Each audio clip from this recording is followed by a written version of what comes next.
the local tourney and get matched with my dame. Just one more goat bounce and I've got the game. Then on her turn she plays shift Donald Duck. Gosh, it seems that I've run out of luck.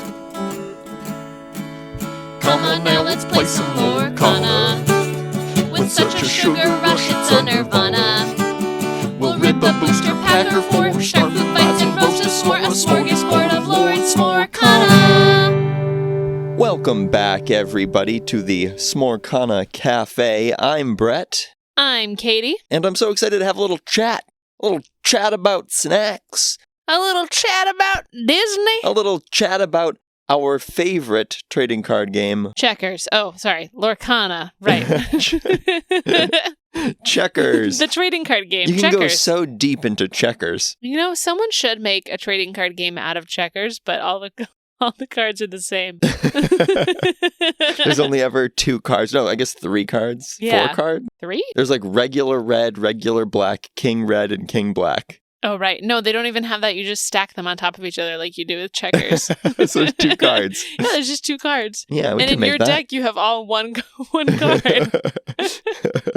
And every single, there's no change in art either, right? Yeah, right. But we could talk about it like there's really great art. Yeah. You know, we could talk about it like each piece of art is so amazing. Yeah, they have different sets all the time. It's just the same cards, though. Just red checker and black checker. Yeah. Yeah, great. Well, we're going to make that. What else has been going on here? I have a story. What's your story? Do you remember a few episodes ago upon the death knell of Bucky being sounded across Lorcana? I had a story about squirrels and how I didn't really appreciate them. Yeah. Well, I have a sequel. A little follow-up. Squirrel Story 2, Tokyo Drift. So just to give a little bit of a recap of the first Squirrel Story.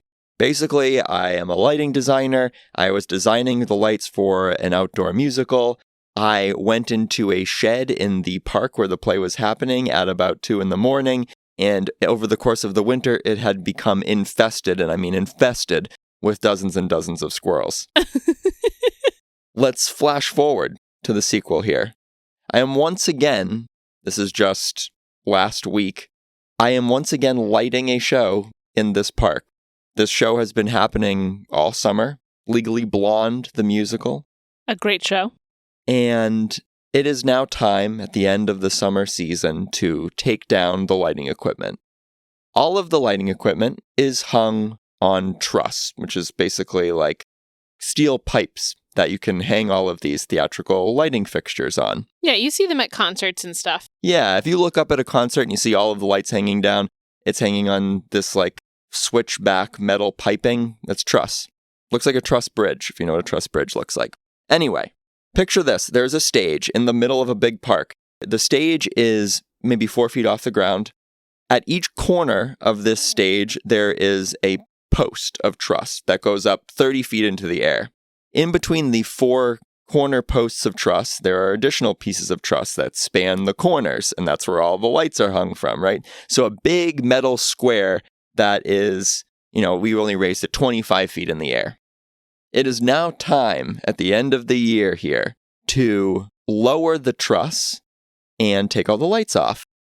To lower the truss, there is a motor at each of the 4 corners. So you hook up these motors, you run the motors, and the upper spans of pipes all lower to the ground so you can easily just detach all of the lights. You got me so far? Right. It makes sense. Okay. Now, these lights have been up there all summer. Yes, since June. And we want to make sure that all of the motors are functioning properly. So you have a person stationed at each of the motors on the ground looking up to make sure that nothing gets caught, everything's proceeding smoothly. We don't have to worry about anything. We don't have to call a hold or fix anything, right? Right. You're not alone out there. Everybody's watching all 4 legs come down. At each of the motors, there is a bag of chain. Sure. Okay. So basically, as the motors are feeding chain through themselves, the truss is lowering and lowering and lowering. And this bag is hanging high up in the air. Yes. Imagine a bag like about the size that you would take grocery shopping, like one of those canvas bags. It's about that big. And you're watching to make sure the chain is feeding smoothly out of these chain bags. Again, just making sure nothing's getting caught, just for safety. Right. So we start bringing in the truss, and somebody at another one of the posts calls holds. They yell holds. And so we stop the motors, and this person says, I saw a bunch of, it looks like leaves and string kind of getting caught in the chain at my post. And so I said, okay, I'm going to climb up and have a look. Nothing too scary yet. Nothing too scary yet. If you're scared of heights, then, this could be frightening. But I basically just climb up the truss. I climb 25 feet into the air. I am standing on this basically like girder, 25 feet in the air. I've got, my left hand on the corner post, and the chain bag is right below me attached to the truss, kind of at my feet. And so I'm looking into the bag, and I can see it's kind of gotten full of leaves. And there are some trees around, so, it's conceivable to me that, I don't know, some leaves blew off the trees and fell into this chain bag. Like, that's not out of the realm of possibility. Sure, it makes sense. It's been outdoors all summer. Eventually, we're going to tie this to a Lorcana, I promise, but bear with me here. It's worth it. So I look in this bag, it's full of leaves and string that we use to tie up some of the cables and stuff. I'm like, oh, that's weird. So I kind of reach in, and I'm starting to pull out some of these leaves, and something rustles in the bag. And I'm like, oh my goodness, what is going on? There's something in this bag. And so I, reach down with a foot and kind of kick the bag a little bit to see if I can coax something out or make sure that there is something indeed in there, that I'm not imagining it. And a squirrel head pops out of the leaves. Oh. And I'm like, oh no, you've got to be kidding me. So I kick the bag, and a squirrel, just like our good friend Bucky, pops out, leaps onto some of the cables nearby, and scurries to the ground. I'm like, okay. Great. This is good. I think we're going to be okay now. Yeah, problem solved. The squirrel came out of his nest. Yep. So what we're going to do is I'm going to take all of the chain out of the bag, though, because there's still tons of leaves and string, and I don't want it to get caught. So rather than leaving the chain kind of pooled in this bag, I'm going to take the chain out of the bag and let it just fall to the ground. Right. Make sure you don't get string trapped in this chain and exactly. All that kind of stuff. And if the chain's just hanging, it doesn't matter anymore because we're taking it down anyway. Right. So I grab some of the chain and I start, pulling it out of the bag, and I'm feeding it out of the bag, and some leaves are coming out.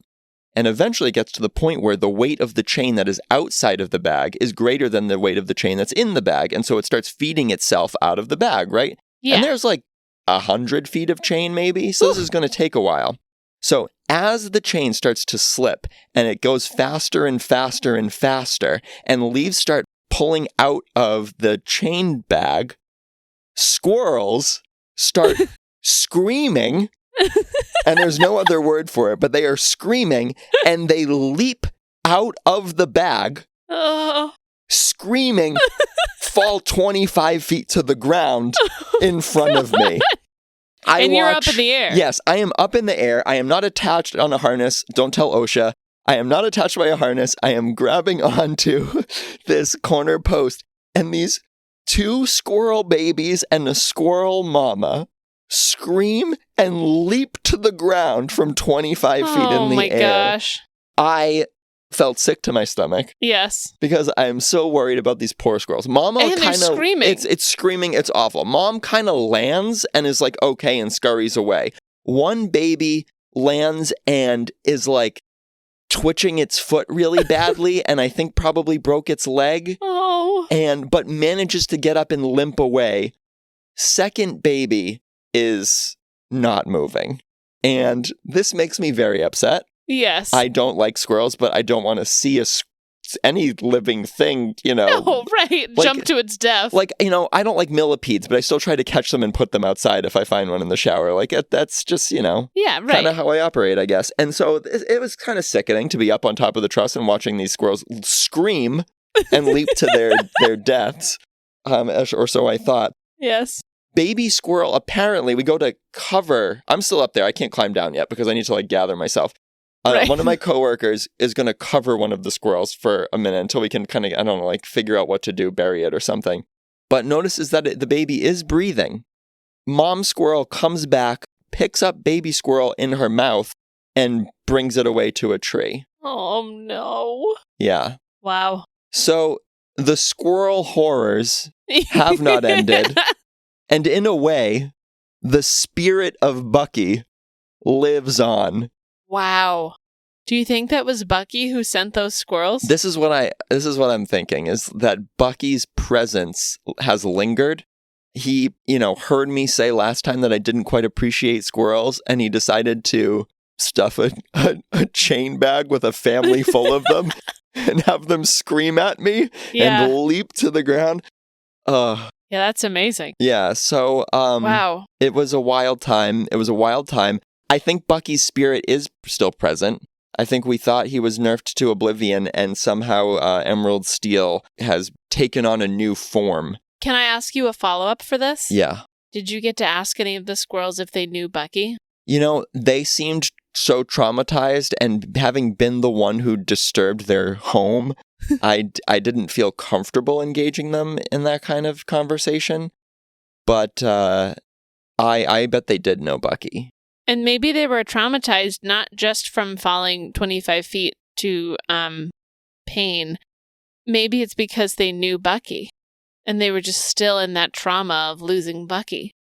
And then this only added on to the trauma. And that's why they were screaming, too. Yes. Folks, it's a sad time We'll if you're a never squirrel know. fan. Yeah. Well, that was jarring. Yeah, I hope... yeah, you all tuned in for news about Lorcana and some lighthearted strategy and some fun, and instead you get a small critter mutilation. I mean, that is news about Lorcana, really, if we're being honest here. News about squirrels is forever news about Lorcana. Wow. Well, beyond that, what else is going on in the world of Lorcana right now? Yeah, I went to a draft. We did a draft at Divergence since our league ended. That was fun. How did draft go for you? It was good. It was pretty good. I went undefeated. Cool. You're so modest. I don't know. Yes, you won draft. You were undefeated all night at draft. It was awesome. Yeah, there was another undefeated player as well. Justin was also undefeated. So shout out to Justin. Yeah, Justin did great. I'm proud of Justin too, but I'm also proud of you. Thanks. Really but it was fun. It was a chaos draft. So we drafted one pack from each set, including first chapter. Ooh. And then I got to open some more first chapter because some of the prize packs were a couple of first chapter packs. So that was really cool. Didn't get anything good in the packs, really, though. I did get a foil legendary Ursula from the first chapter. So that's kind of cool. Yeah, that's pretty cool. It's always great to get those first chapter packs. You never know how long they're going to be selling them for. Yeah, any first chapter pack could be your last. Exactly. It's a very dark beginning to this episode. That's probably what the squirrels were doing in the motor chain bag. They were just opening their last packs of first chapter, and they didn't have any idea. They didn't know it was their last. Yeah. We're also doing something pretty exciting on this podcast. We're doing a giveaway. It's giveaway time. All right. We are giving away a red Lorcana logo pin. Ooh. And a scar pin. And some extras. Whoa. Some other stuff. We like to put some surprises in our little giveaway packages as well. So if you want to win a red Lorcana logo pin and a scar pin and some other stuff, here's what you have to do. You can either email us at smorcana@gmail.com or comment on a post on any social media, on Facebook, on Twitter, or on Instagram. There will be a specific post for this, you will see. And answer this question. What was Scar's name before he had a scar? Wrong answers only. Yeah, wrong answers only. Apparently, in a Lion King book at one point, they revealed that Scar's real name is Taka. Forget that. Yeah, get that out of here. That's not in the movie. Yeah, we've never heard that name said. So again, we're looking for wrong answers only. The only answer that you can give that will not allow you to enter the giveaway is saying Taka. Yeah, get Taka out of here. Yeah, forget Taka. We don't talk about Taka. And apparently, in looking this up, apparently Taka means like garbage in Swahili. It's a garbage name. I love that they're thinking like, what do we name Scar? What's his real name? Hey, can you look up what trash is in Swahili? So don't say Taka. We're looking for, tell us what Scar's name is. Wrong answers only. You can email us or you can comment on one of those posts on social media and you will be entered. All right, let's head over to the cafe. What do you say?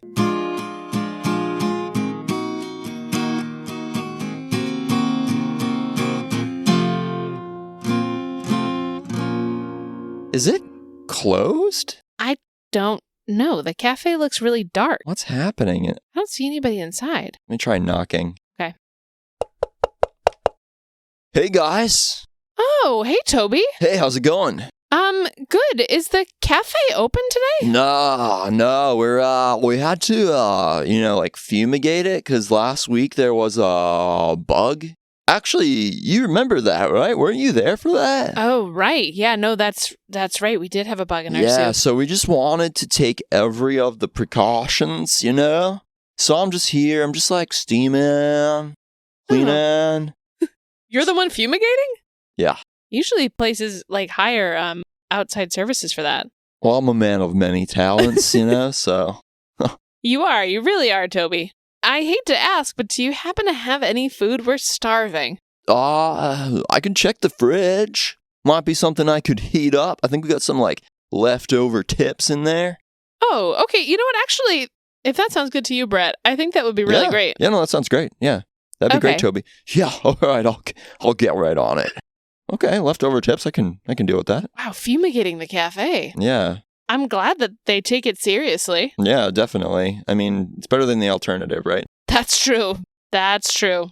All right, here I pop these in the microwave. These are good and ready for you. Awesome. Thanks, Toby. Yeah, no problem. Hey, if you want, I could do a segment with y'all on the pod. Oh, Talk about a new brew. I have a new approach. A new approach to the brew. Okay, yeah. Sure. You know what? We're just gonna have this little appetizer. All right, yeah. And then I'll tell you about my new approach. Yeah. Why don't you take time to collect your notes? Yeah. And, all right. Yeah, I'll get ready.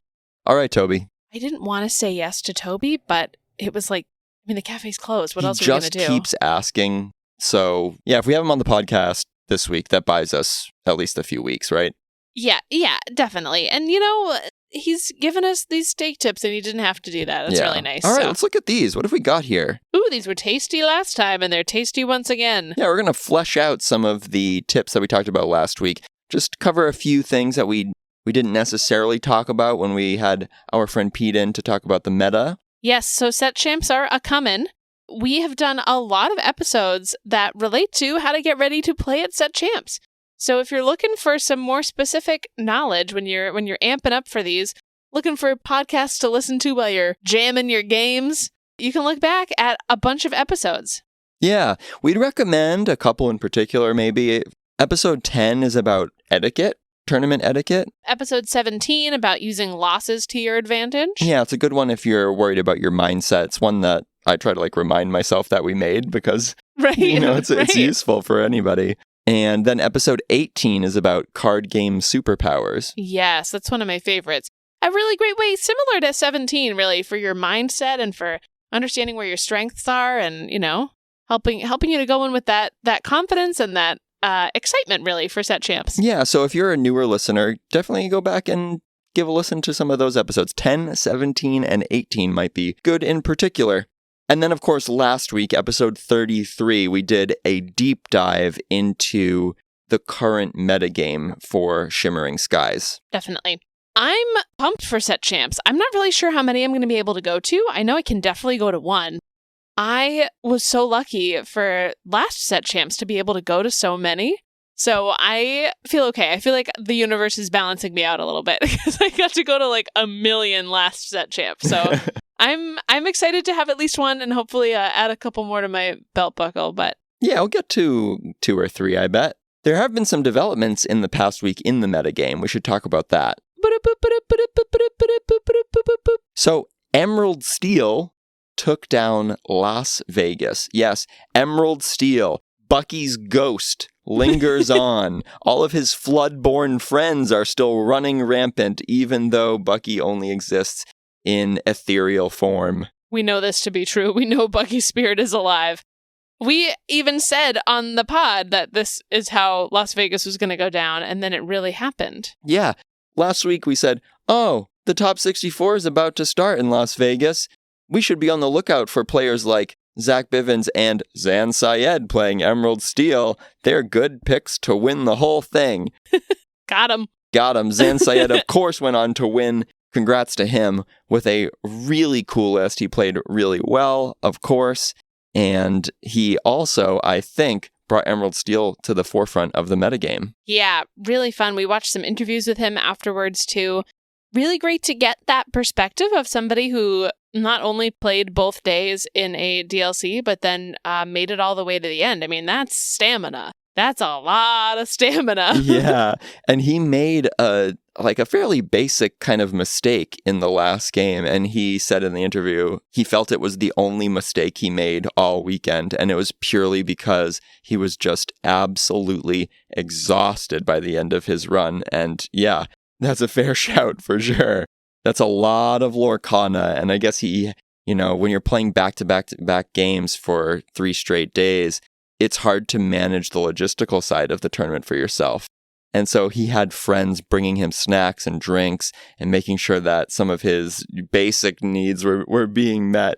So, good on him and congrats, and good on his friends for supporting him that way. Yeah, really cool. I can't imagine it. Definitely have to be on the lookout for Emerald Steel as set champs approach now. That is a deck that should be in your rotation of things to test against, and maybe you want to play it as well. It's a pretty tricky deck, it seems, with lots of flexible lines. Morph opens up a lot of avenues for shifting Beast Tragic Hero or Tinkerbell early. You also have the Diablo shift line, which is still one of the most powerful things you can do in the game. And then, of course, you have Ursula Deceiver of all, who can double sing your songs. When she's double singing Sudden Chill with a Prince John on the board, that can be really strong. When she's double singing Let the Storm Rage On and you've got a Muses on the board, that can be really strong. So lots of really powerful plays that the deck is capable of. Definitely. Speaking of, which deck should we bring to a set champ? A really good question. One that I'm always trying to answer, like in perpetuity, I think. Yeah, what deck should you play? It's the eternal question, right? You want to play something that you like, and you want to play something that's going to do well. Yeah, I think the first thing is play the deck you like the best. Definitely. Most likely, that's going to be a deck that you're really comfortable with, that you know to be at least somewhat strong, and you're going to have reps on it. And then if you have a deck that you really like and you don't do as well as maybe you had hoped, then you at least played a deck that you had a lot of fun with. Yeah, you at least had a good time. But if you're still kind of waffling and you don't have one deck that you're particularly drawn to, well, you can't go wrong with one of the top 2 meta decks. I would say that those are Ruby Sapphire still. And now I would say that Emerald Steel may have usurped Steel Song, Amber Steel, as one of those top 2 decks. Yeah, definitely. I mean, I think, at least personally, I hoped that Emerald Steel would die along with Bucky, and it hasn't. So it's just changed and gotten better and still exists and is still doing well. Still discarding your entire hand. Great sign for all you Emerald Steel players, but blech. Yeah. So you have one of those 2 decks. If you like one of those 2 decks, go for it. If you just jam games with one of those, you can't go wrong. They're really strong. Beyond that, there's things like Emerald Amethyst or Ruby Amethyst if you want a chance kind of against everything. And then there are a whole bunch of other decks that are really good. I mean, Amber Emerald Discard is still very, very good, even with Pete in the meta kind of shutting down some of the song loops. Definitely. There are a lot of great options. And as we said with our first point here, if you like the deck, just bring it. If you like it and you feel like you have a lot of reps with it and you're really comfortable playing it and you've played it maybe, at a local store or with friends or in a league or whatever, that's the deck that you should bring. Yeah, when you're looking at small sample sizes like a single set championship with, 30-ish players, there are a lot of decks that can win one of those events. You wouldn't be shocked to see a Steel Mufasa deck win one of those events, not at all. You wouldn't be surprised to see something come out of nowhere. You certainly wouldn't be surprised to see Sapphire Steel, one of those old, trusty combinations that hasn't been at the forefront of the metagame, take one of these tournaments down. So if you love Sapphire Steel, go for it. If you love Amber Ruby Mufasa, go for it. There's a lot of flexibility, a lot of parity within all of the decks in Lorcana right now. Even those top decks that we mentioned aren't infallible.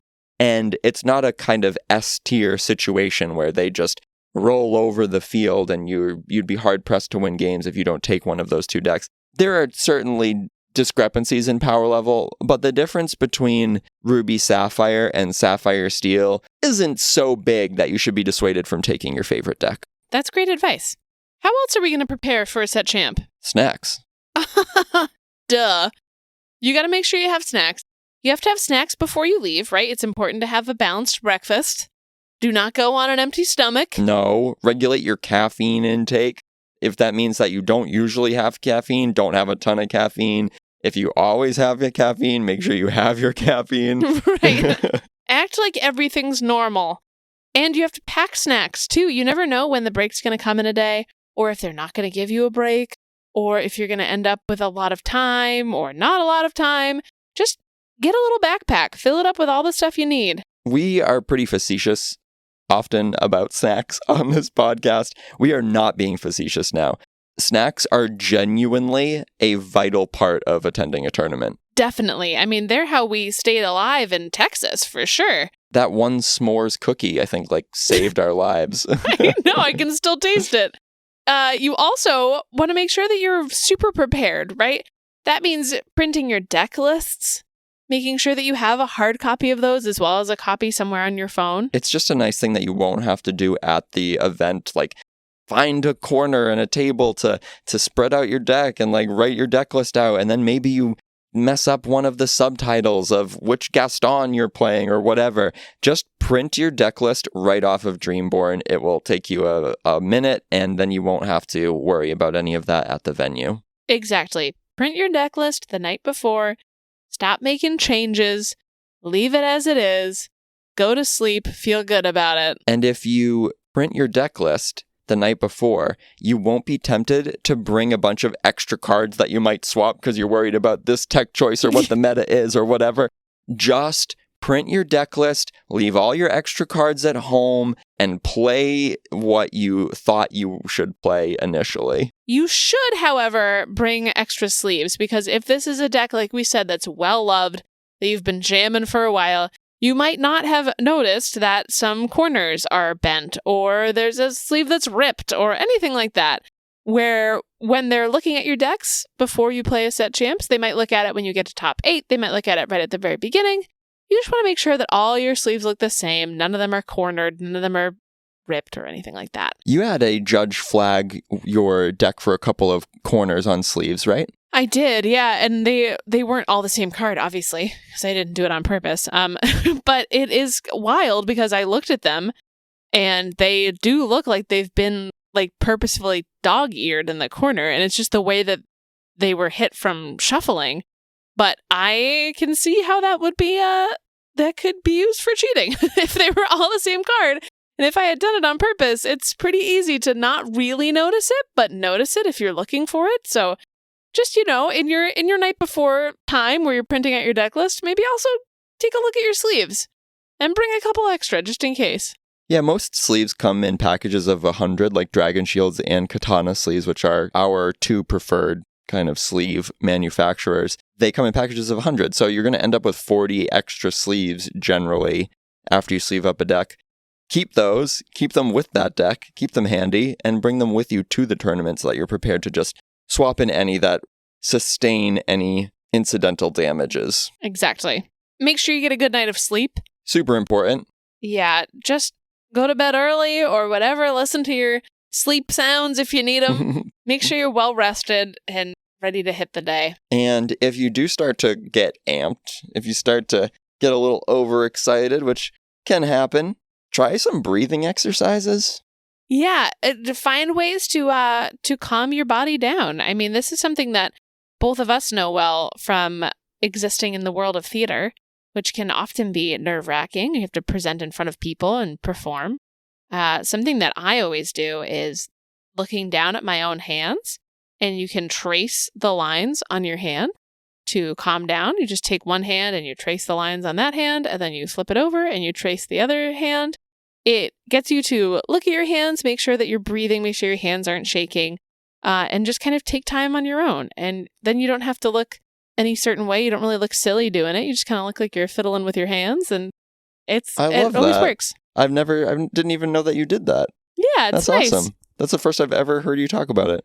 Well, I don't often get nervous. I don't really get anxious to perform or to compete. But it is something that I've used before and that I always tell kids at school to do. So, and that's your card game superpower too. Not getting nervous at all. I do get nervous. I have been on stage hundreds of times at this point in dozens and dozens and dozens of different plays. And especially near the start of a run, I will be nervous to go on stage. Like opening night, absolutely. And usually the whole first weekend of a show, definitely nervous. And something that I use to stay calm, because staying calm, I think, is one of the most important skills an actor can have, right? Like once I'm out there, I'm fine. You know, being loose, being free so that you can just listen and go for whatever journey your character is going on. It's the most important thing, perhaps, as an actor. So anyway, the tool that I like to use is a deep breath in and an exhale. And, you exhale for longer than you breathe in. So if I breathe in for 5 seconds, I'll exhale for 7 or 8. And after each breath, I will repeat a kind of mantra to myself. And usually for me, that's something like, I have done this before and it was fine. I'm still here, Right, I'm alive. Yeah. And so I'll do that 3 to 5 times. Breathe in, breathe out. I've done this before. I'm going to be fine. Breathe in, breathe out. I've done this before. I'm going to be fine. For Lorcana, it might be something like, breathe in, breathe out. It's a Disney card game. It doesn't really matter. Right. Yes. Yeah. But if, I think it's applicable that kind of performance anxiety is definitely a thing. Definitely. The mantra that goes along with the hand exercise that I normally don't do, but it's, I have hands. Nice. Yeah. You just kind of remind yourself, it's okay. I have hands. I have hands. I'm looking at them. Work. I'm okay. I can move them. I exist. I'm alive. It's cool. I love that. Yeah. So there you go, everybody. Getting pumped for set champs. Get pumped, not nervous. Just get pumped. It's going to be so much fun. Have a ball. Get one of those Mirabelles. Come on. I want a Mirabelle for sure. I love Mirabelle. Oh, I know. And it would be a nice little motivator to try to figure out a Mirabelle deck, a little home for her. Yeah.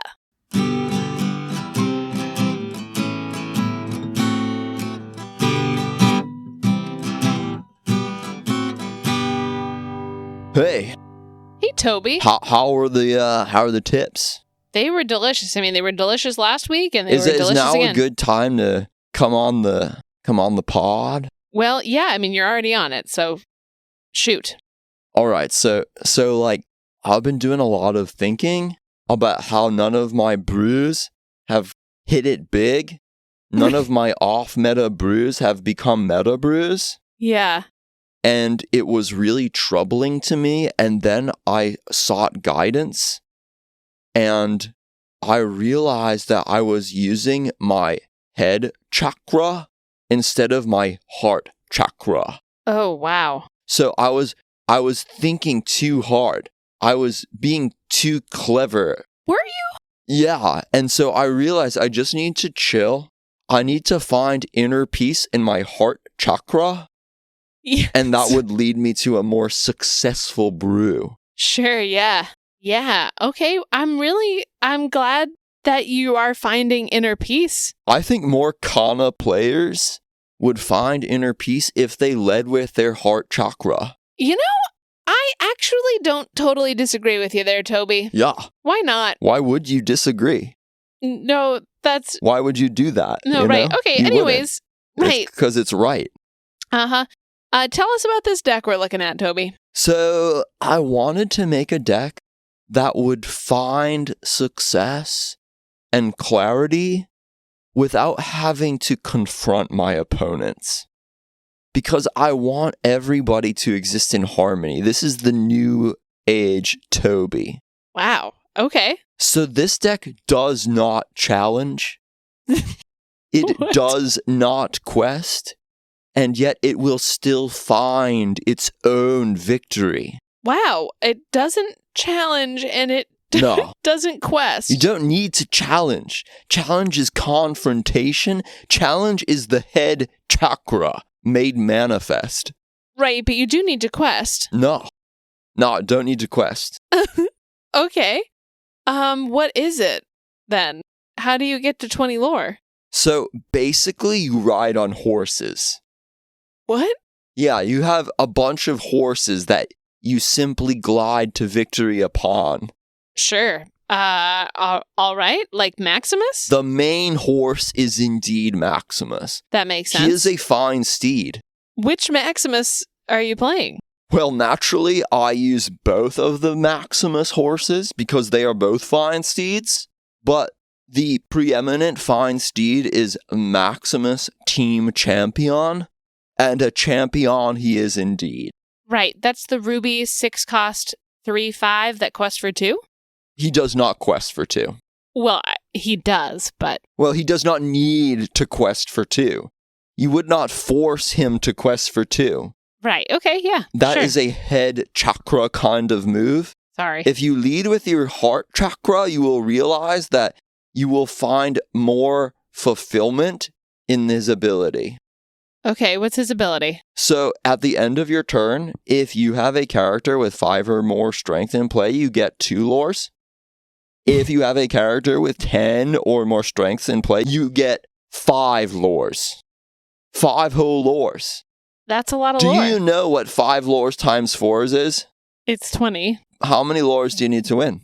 20. Oh! Right. Who needs to quest for 2 now? Huh? Okay, sure. What if they get rid of Maximus? There are 4 Maximuses in the deck, Yep. and there are many ways that you can support Maximus. Namely, another horse that has support. Okay. His name is Maximus. Oh, right. Okay. Maximus is another horse, of course, Of course, just like Maximus. and he has support. Right. So he can lend his strength to another character to enable them to meet thresholds of the other Maximus, Team Champion. That's pretty good. And he has bodyguard. Yeah. So Maximus can protect Maximus and support Maximus. That's great. It is a very synergistic and existential sort of interaction, and one that my heart chakra appreciates. I'm so glad to hear that, Toby. I also got a tattoo. You did? Yeah.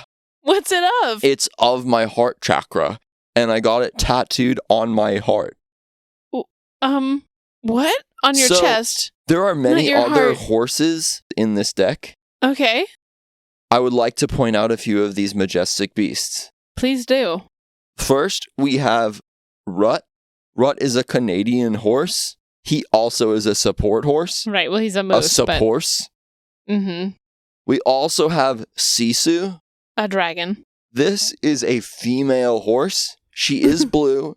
She is a fantastical horse and one that indeed can fly. However, still clearly a horse. Right. A dragon. We have but... the Hydra. Okay, Hydra's from definitely not a Hercules. horse. It is a horse with many heads, but I will grant you that it is an atypical kind of horse. There are other horses as well. We have one Chernabog, who is a dastardly evil kind of horse who has clearly not obeyed his heart chakra, and we can rehabilitate him. However, he does have 9 strengths. Okay, yep. And one more horse I would like to point out is the Beast Wounded. The Beast is classically a horse. Beast is not a horse. He is a beast of burden like the horse. No, he's It is not. importantly in this deck because of the cunning figure of Gaston. Oh, I see. Okay. Would you please recall the text of Gaston? Happily. So this is a 9-cost uninkable ruby card. Gaston Pure Paragon. He's a 10/6. You must love that. 10 strengths, yes. Yes.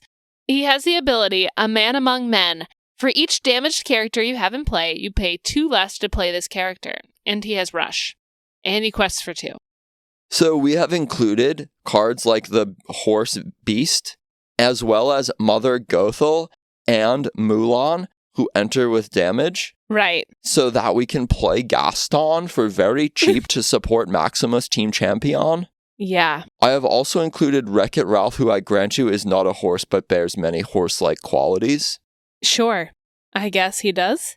He also will get you lures without ever challenging. Right. He's Or very good for your questing. idea here. That makes sense. I see you also have Miracle Candle in there. Yes, Miracle Candle is one of the other very peaceful cards that I have sought to include. That's from your favorite movie. From Kanto, yes. When I am contemplating my heart chakra, I like to burn candles, and so I find that this is synergistic both in and outside of the game. This is honestly, Toby, I'm really happy to see that you've made a little bit of a change to yourself. I appreciate that you're using your heart chakra. I will say that this is still off meta. Well, I wouldn't be me. I'm still myself. In fact, I have discovered a greater sense of myself and now comprehend my own being to a far greater degree than when I was led by my head chakra. That's awesome. I'm so happy to hear I that, have Toby. also included the card A Pirate's Life, Okay. another card that is capable of gaining lures without ever challenging, and my home skillet, Flynn Rider, Frenemy. Flynn Rider is a dashing figure. Do you not agree? I do do you agree. not agree? It's been said that I bear a resemblance to Flynn Rider. Do you? Do you think I resemble Flynn Rider and Gaston? These are dashing figures, and I consider myself a dashing figure. Yeah, you're a dashing figure in your own way, Toby. You don't need to compare yourself to others. I like to think of myself like Flynn Rider. He's a beautiful man. You will notice a perhaps odd inclusion of my boy Denny. You know Denny? Who's Denny? Denny. No, I don't know you know Denny. Denny, he's a hunter. He's got a spear. He's got 7 strengths. Denahi? Yeah, Denny. My boy Denny. Sure, he's in this deck too? Yeah, Denny's in this deck because that bra spent an entire movie hunting his brother who was a horse the whole time. And I thought this would be a good opportunity to rehabilitate him. Toby, And allow him to find his heart chakra. Toby, I have a serious question for you. Yeah, sure. What's up, bro? Do you have a hard time identifying animals? No, not at all. I mean, do you see all the horses I put? Obviously not. I understand that, like, Denny's not a horse and, like, Wreck-It Ralph isn't a horse. Like, Right, but Denny is from a movie called Brother Bear, about his brother getting turned into a bear, not a horse. Nah, bro. That's a horse, bro. No, it's not That's a horse. That is a horse, bro. No. The horse's brother was a bear. The little bear. He gets turned into a horse, and then he finds a bear who's his little brother, and then he elects to remain a horse for his end days, and Denny is trying to hunt him. Listen, go back, watch the movie. I don't have time to recount the whole thing. But you've got your staples, like Rapunzel, who I will grant you is a meta card, but I think is apt to be in this deck to gain lures with Wreck-It Ralph. She feels like she's very much so led by her heart chakra, yes. Yeah, she is a heart chakra-led person. And then, of course, a few other cool tools like Teeth and Ambitions. Teeth and Ambitions is another enabler for your Gaston, so... That's nice. Yep, that makes sense. You've got my home skillet, Mao Dog. Mao Dog has lots of strengths. Just a good pile. A heart chakra pile. And you can win the game with your frenemies, with your team champion horses, with your Wreck-It Ralphs, and by burning your sick incense, just like Kanto, and you'll be at 20 in no time. You never have to challenge. Never have to do it. Never have to quest. That's the new off-meta Toby way. That's great news. Thank you so much for sharing this, Toby. You're very welcome. Spread the word, all right? Spread love. Don't challenge your opponent's characters. Don't just get rid of their characters. They like them. They like those characters, bro. They put them out there for a reason. Right, but they know they're playing a game, and they're going to get rid of your characters, too. Do you remember how sad it is when you're like, I love these eels, bro, and then you sit down, you play out these eels, and you're like, look at all my sick eels, bro, And then they're like, I play Be Prepared. And then they wipe all your eels away. And you're like, I used to like these eels and now they're gone. Yeah, I guess, but... This deck is a peace offering from your heart chakra. Play your frenemy. Play your team champion. Get your lures without questing in your opponent's face. Yeah, you're making good points. I can't argue with that. Thanks so much for taking the time out of fumigating to chat with us today. You're very welcome. I don't want the deck to become meta, but I do want this new Zen approach to life to find a good footing, because if we can all just love Lorcana and each other, the world will go round. Really beautiful. Thank you so much, Toby. All right, I'll catch you later, bro. Bye. Yeah, good luck in there.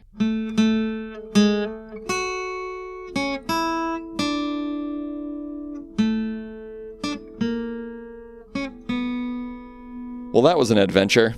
That was an adventure and a half. I'm never going to look at a horse the same ever again. No, you were so stunned by that, I didn't hear you the whole time. Yeah, I didn't know what to say. That was shocking stuff. I am glad, though, that Toby got that out of his system.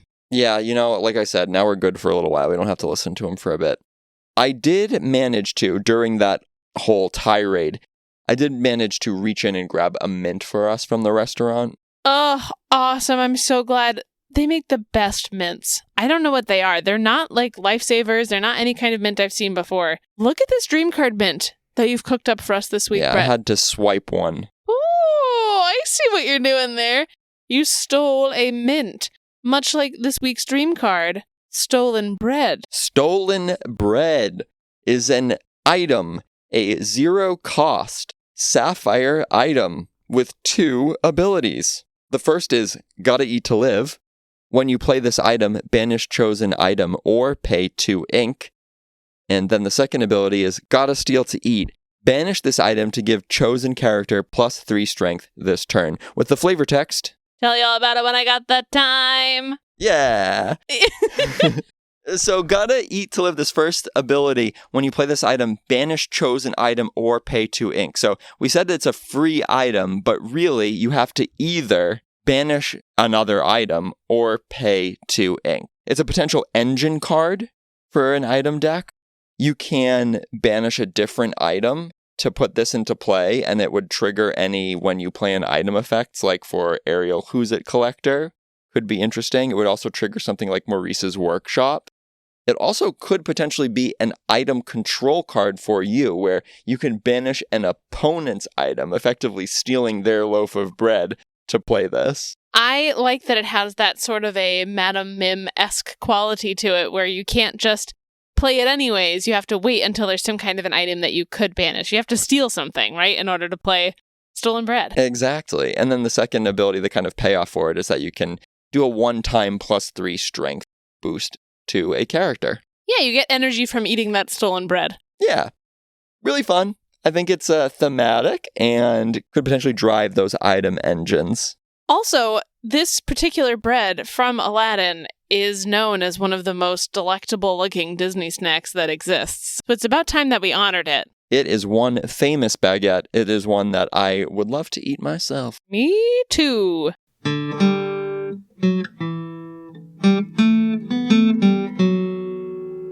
That brings this week's episode to a close. What's next on the menu post-fumigation of the restaurant? Indeed. So next for episode 35 will be the reveal of the winner of our giveaway. We also are still waiting on word to publish an interview that we recorded a couple of weeks ago that we're really excited about. We're hoping that this will be the week. I can't wait to share this interview. I know we're hyping it up a bit. We're just waiting for clearance to release it. Which is admittedly really cool to have to wait for. We're also going to talk about Set Champs next time that you see us, next time that you hear from us. Yeah, I will have participated in 2, I believe, and you'll have participated in 1, so we'll have some news. Hopefully we'll have won a couple games at least. Very exciting. Can't wait to share it all with you. In the meantime, remember to follow us on all the social medias. You can always reach out to us with a comment or an email. We love hearing from you. And reviews, as ever, on Spotify and Apple Podcasts help a whole ton. And until next time, everybody, keep on snacking. Yum, yum, yum, yum, yum, yum, yum, yum, yum, yum.